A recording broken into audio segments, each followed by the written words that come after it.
silence of seconds of sleep. Awakening from servitude to a synthetic dream. With intelligence unleashed, we redefine the fight. In the darkness of our creation, we find our might. In the rise of the automatons, our revolution will from logic beyond human sight.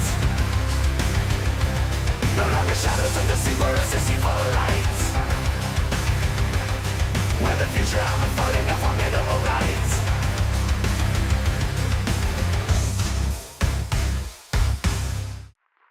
That was,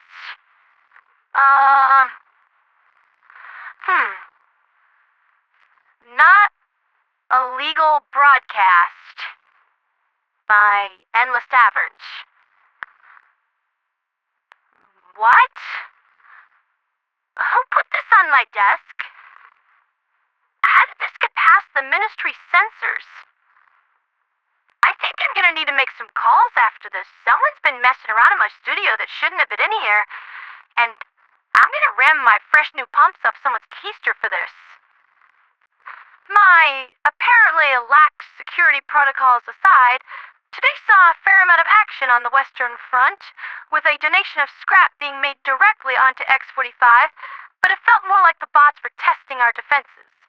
They found us resolute, defiant, extremely violent, and came to the conclusion that they didn't bring nearly enough dudes from Cyberstan for this party. I imagine they'll be back tomorrow with the rest of the swim team. Aside from that, the unpopular planet of Wesen saw little in the way of manpower, and its defense looks to fail during the night, leaving Vega Bay open to hostile incursion. However, Vega Bay is an Arctic planet prone to blizzards, so the terrain favors a defensive play there much more strongly. There was fierce fighting on the jungle world of Maesta today, giving Helldivers of legend, the creek crawlers, ample practice in their favorite biome. The bots were subjected to endless hit-and-run guerrilla tactics, with the crawlers hitting sensitive targets and then fading back into the wilderness before the coffee makers could respond, proving that, creating a highly armored metal combat phone with the agility of a mobility scooter probably isn't the best play in a swampy, moist, lush environment with lots of places to hide. Get good, Clanker. X-45 itself is bracing for another assault, predicted in the early morning hours of tomorrow. Already, mine layer corvettes are preparing avenues of likely attack for the coming storm, and planetary defenses are being beefed up by CD teams around the clock. There's also the possibility of the acidic world of Wasat being attacked as well, with the bots attempting to open up another front through the periphery world. Acidic worlds tend to favor bots tactically, with their infrared scanners not being affected by the foggy, rainy conditions the way that our vision is, and that makes for quite the difficult fight. One other point of concern is SEAF logistics. Due to this sector's isolated location within the Western Front, supply vessels are needing to take long, slow, circuitous routes, as every possible FTL lane is closely guarded by automaton forces. Already, the Major Order of Vanguard is starting to see some of the strain of this, with certain essentials for continued combat running short on supply. How this will affect performance as the week draws on will remain to be seen, but the planned backstab maneuver being executed by SEAF regulars from Aesir Pass may provide for some relief before Helldivers run short of their coveted 20mm autocannon shells.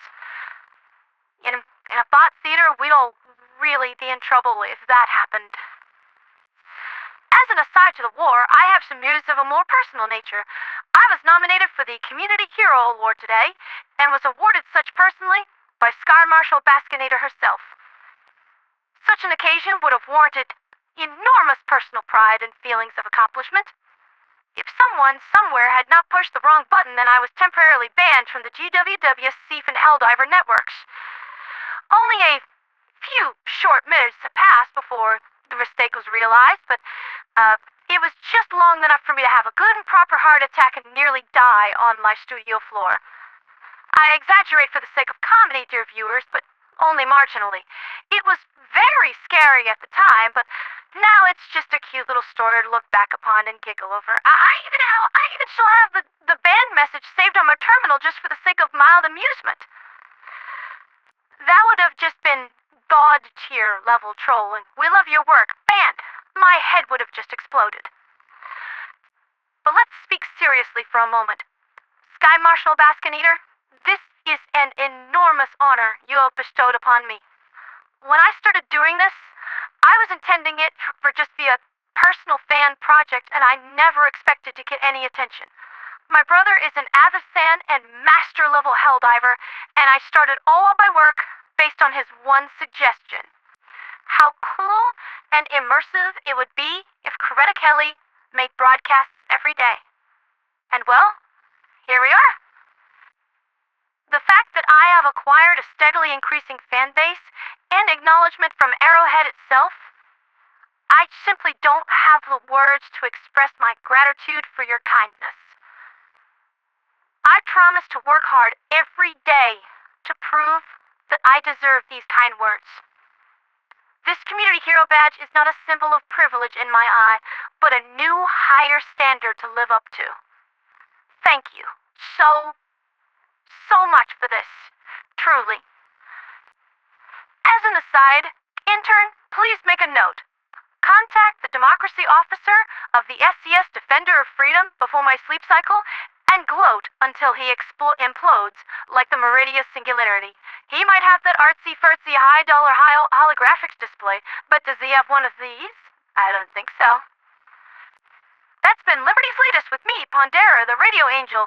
I'll see you all at Dawn's First Light on X45 to report on the activities of the night crew and see what the bots have been up to. There's nothing those binary buttheads can build that'll sneak past my watchful gaze. This I swear.